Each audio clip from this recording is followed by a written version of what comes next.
시청자 여러분 안녕하십니까? 뉴스데스크 제주입니다.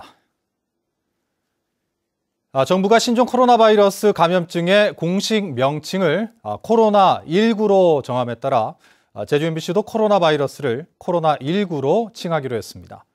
첫 소식입니다. 코로나19 확산에 제주를 찾는 관광객이 절반 수준으로 반토막 났습니다. 여행업체 한 곳이 폐업을 하는 등 관광업계의 위기감이 커지고 있습니다. 박주연 기자가 보도합니다. 관광객으로 북적여야 할 호텔 로비가 한산합니다. 코로나19로 예약이 줄줄이 취소되면서 현재 객실 가동률은 20%에 그칩니다. 투숙객이 급감하자 조식 뷔페 식당 운영을 아예 중단했습니다. 신규 예약까지 뜸해지자 지난주부터는 무급 휴가까지 실시하고 있습니다. 다 출근을 안 시키고 반반 로테이션으로 그렇게 운영하고 있고요. 잠정적으로 어느 정도 원상복귀될 때까지 식당도 좀 크로스하고 있는 실정이고요. 여행업계도 한파를 맞았습니다. 국내 관광 상품을 판매하던 한 여행사는 결국 지난 7일 문을 닫았습니다. 제살깎기 경쟁에 어려움을 겪다 코로나 위기를 버티지 못하고 폐업한 겁니다. 다른 여행사들도 사실상 개점 휴업 중인 상황. 지난 1일부터 열흘간 제주를 찾은 관광객은 20만 7천여 명. 지난해 같은 기간보다 47% 감소했습니다. 급기야 제주도가 관광객 유치를 위해 한라산 탐방 예약제를 시행 12일 만에 한시적으로 중단했습니다. 하지만 다음 달까지 스포츠와 문화 행사들이 줄줄이 취소 예정이어서 관광객 감소는 불가피해 보입니다. 관광업계는 지역 축제 등을 예정대로 치를 수 있도록 건의할 계획입니다. 청정지역이라는 그러한 홍보가 적극적으로 이루어져야 되고 특히 이제 앞으로 예정돼 있는 대규모 축제라든지 행사 이러한 부분에 있어서는 예정대로 진행을 하는 것이 바람직하다고 생각을 하고 있습니다. 코로나19 여파가 장기화될 경우 관광업계는 물론 1차 산업과 유통까지 도미노처럼 피해가 확산될 수 있어 제주 경제 전반의 위기감이 커지고 있습니다. MBC 뉴스 박주연입니다. 제주 지역 대학들이 잇따라 졸업식을 취소했습니다. 제주대가 코로나19 확산을 막기 위해 졸업식을 취소한 데 이어 한라대와 제주관광대, 제주국제대도 이달 말 열릴 예정이던 학위 수여식을 모두 취소하기로 결정했습니다. 이와 함께 교육부가 전국대학의 개강 연기를 권고하면서 도내 4개 대학의 2020학년도 1학기 개강일도 다음 달 2일에서 16일로 2주 연기됐습니다. 코로나19에 대한 불안감이 높아지면서 중국인 관광객을 받지 않겠다는 차이나 포비아, 중국인 혐오 현상이 확산되고 있는데요. 일부 병원들이 우리나라에 살고 있는 중국인들의 진료까지 거부해 논란이 일고 있습니다. 조인호 기자입니다. 출산이 한 달밖에 남지 않은 중국인 철란 씨. 천 씨는 8개월 전 미리 예약해둔 산후조리원으로부터 며칠 전 예약을 취소하겠다는 통보를 받았습니다. 중국에 다녀온 지 1년이 넘었지만 국적이 중국인이기 때문에 받아줄 수 없다는 것입니다. 근데 거기 이유는 제가 다른 중국 사람 접촉할까 봐 그랬어요. 당황했죠. 근데 조금 억울하고 어떻게 할지 몰라요. 임신 3개월째인 중국인 한징 씨도 개인 병원에서 진료를 거부당했습니다. 중국에 다녀온 지 14일이 안 됐다는 건데 막상 잠복 기간인 14일을 채우자 병원 측은 3주일은 더 기다리라며 예약을 미뤘습니다. 진료가 계속 늦어지자 한 씨는 불안한 마음에 종합병원에 찾아가 코로나 검사까지 받고 진료를 받았습니다. 그 병원 진짜 가지 못하는 거예요. 이게 저도 아기도 이름 그냥 입력해서 다 나와요. 그래서 그냥 못해요 나가라고 다 큰 병원 가라고 이렇게 해서. 코로나 의심 증상이 없는 중국인들에 대한 진료 거부는 의료법 위반 소지가 있다는 지침까지 보건복지부가 내려보냈지만 병원들은 어쩔 수 없다는 입장입니다. 지금 코로나 관련 때문에 그 연세점에 다니는 일반 한국인 산모님들도 다 그렇게 진행하고 있는 부분이 있어가지고. 현재 제주에 살고 있는 중국인은 만여 명. 신종 코로나 때문에 중국인 혐오 현상이 사회 곳곳으로 확산되는 것을 걱정스러워하고 있습니다. 이런 가게에 뭐 No Chinese 붙이는 거 봤을 때 아무래도 중국이니까요. 그 기분이 좀 나빴어요. 중국 지금 너무 힘든 상황이라서 조금 따뜻한 마음으로 우리를 조금 사랑해 주시면 좋겠어요. MBC 뉴스 조인호입니다.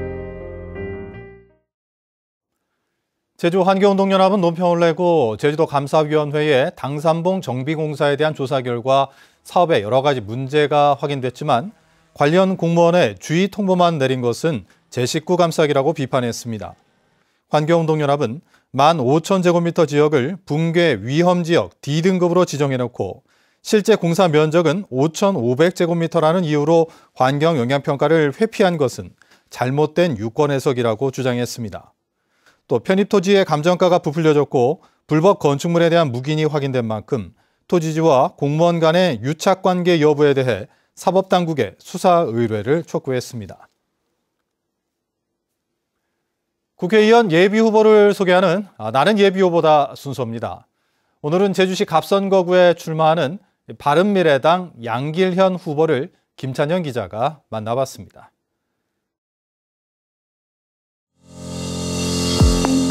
저는 국회의원 예비후보 양길현입니다.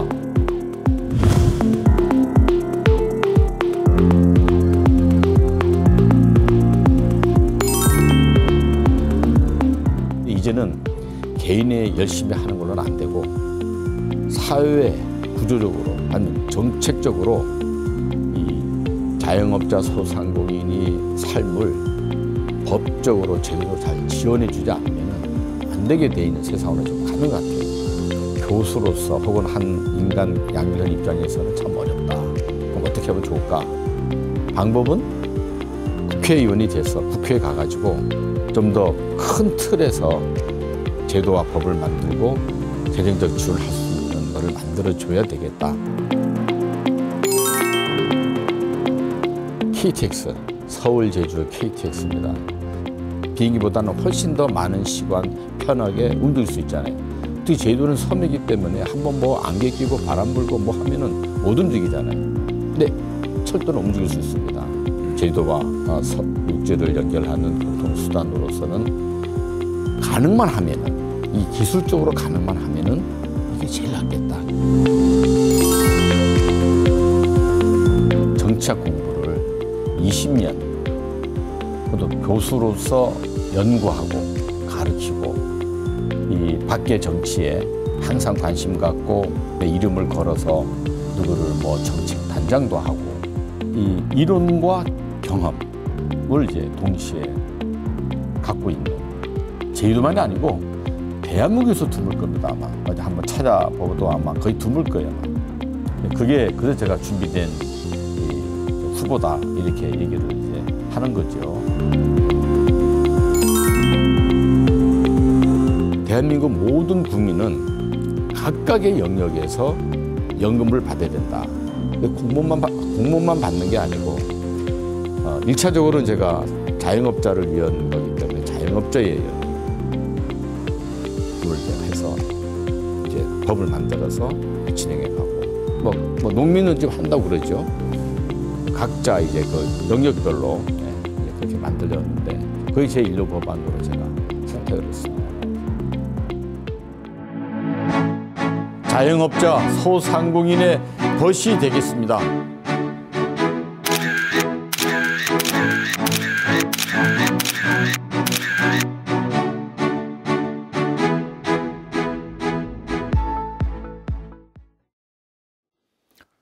자유한국당 제주도당이 기자회견을 열어 총선 승리를 다짐했습니다. 자유한국당 총선 예비후보들과 도당 관계자들이 참석한 오늘 기자회견에서 한국당 도당은 자유한국당과 새보수당, 전진당 등 야권의 보수 통합을 환영한다며 통합으로 보수가 승기를 잡은 만큼 이번 총선에서 20년을 싹쓸이한 민주당을 몰아내고 반드시 승리하겠다고 밝혔습니다. 사용기한이 종료되는 음식물 자원화 시설과 소각장 시설 등을 대체할 신규 시설 조성 사업이 늦어져 쓰레기 처리난이 우려됩니다. 주민과의 협의도 진전이 없어서 문제가 수면 위로 불거지면 또다시 땜질식 처방이 되풀이되지 않을까 걱정되고 있습니다. 박성동 기자입니다. 하루 140톤이 넘는 음식물 쓰레기가 모이는 제주시 봉계동 음식물 자원화센터. 처리 용량을 넘는 많은 양이 반입되면서 하루 30톤가량은 위탁업체에 맡겨 처리하고 있습니다. 가동을 시작한 지 20년이 지나 시설이 낡은 상태여서 내년 10월이면 사용기한이 끝납니다. 하지만 봉계동 시설의 사용 종료에 맞춰 계획했던 제주시 색달동의 음식물 처리장 준공이 늦어지면서 쓰레기 대란이 우려됩니다. 봉계동 시설이 종료되는 내년 10월부터 색달동 시설이 준공되는 2023년 6월까지 2년 9개월 동안 음식물 쓰레기 처리 대책이 없기 때문입니다. 제주도는 5년마다 수립하는 자원순환 시행 계획에 봉계동 시설을 연장 운영하는 계획을 담아 오는 19일 발표를 앞두고 있지만 주민과의 협의는 없는 상태입니다. 지역 주민들은 2011년부터 벌써 10년 가까이 쓰레기 처리 시설 운영 중단을 요구해왔기 때문에 더 이상 연장 운영은 받아들일 수 없다는 입장입니다. 소각장 처리 시설도 비슷한 상황입니다. 올해 문을 닫기로 한 봉계동 소각장은 압축 쓰레기 4만 7천 톤을 처리하기 위해 운영을 최소 3년 연장해야 하고 색달동 소각장에는 쓰레기 100톤을 처리할 수 있는 시설을 신규 조성할 예정이지만 구체적인 계획은 없는 상황입니다. 주민 동의 없이는 국비 지원도 받을 수 없게 되지만 땜질식 처방을 반복해온 제주도는 주민과의 협의에 소극적입니다. 아직 구체적인 계획은 없습니다. 지금 당장 수면에 부상하고 있는 그런 사항이 아니기 때문에 차후에 발생이 된다면은 주기적으로 쓰레기 처리난이 반복되고 있지만 해당 지역 주민과의 협의에 진전이 없어서 문제가 불거지면 뒤늦게 대응하는 땜질식 처방이 되풀이되지 않을까 우려되고 있습니다. MBC 뉴스 박성동입니다. 민주노총 제주본부는 오늘 기자회견을 열어 비정규직 노동자를 불법으로 파견했다며 제주도 농업기술원을 검찰에 고발했습니다. 이들은 제주도와 농업기술원이 기간제 노동자가 2년을 초과해 근로할 경우 무기계약직으로 전환되는 것을 막기 위해 기간제 노동자를 다른 지방에 형식적으로 파견을 보내놓고는 제주에서 업무를 지휘하는 등 파견 근로자 보호법을 위반했다고 주장했습니다. 제주지방법원 서근찬 부장판사는 건축자재를 빼돌린 혐의로 39살 A씨 등 3명에게 징역 6개월에 집행유예 2년을 선고했습니다. A씨는 자신의 건물 지하를 B씨에게 건축자재 창고로 빌려준 뒤 일행 2명과 함께 B씨의 창고에 몰래 들어가 1,400여만 원 상당의 건축자재를 빼돌린 혐의로 재판에 넘겨졌습니다. 제주 지역 표준지 공시지가 상승폭이 크게 둔화됐습니다. 국토교통부가 공시한 2020년 표준지 공시지가에 따르면 제주도 상승률은 4.44%로 전국 평균 6.33%보다 1.89%포인트 낮았습니다. 이는 2016년 27.77%, 지난해 9.74%에 비해서도 상승폭이 크게 낮아졌습니다. 제주도는 주민들이 각종 사회복지 혜택에서 제외되고 세부담이 커진다는 민원이 증가하자 지난해 말 국토교통부와 한국감정원에 표준지 공시지가 상승률을 낮춰달라고 건의하기도 했습니다. 제주도는 코로나19 확산에 따라 침체된 경기를 활성화시키기 위해 공영주차장 36곳의 주차 요금을 다음 달 말까지 50% 감면하고 최초 요금 부과 시간을 30분에서 1시간으로 연장합니다. 이상으로 뉴스데스크 제주를 마칩니다. 시청해주신 여러분 고맙습니다.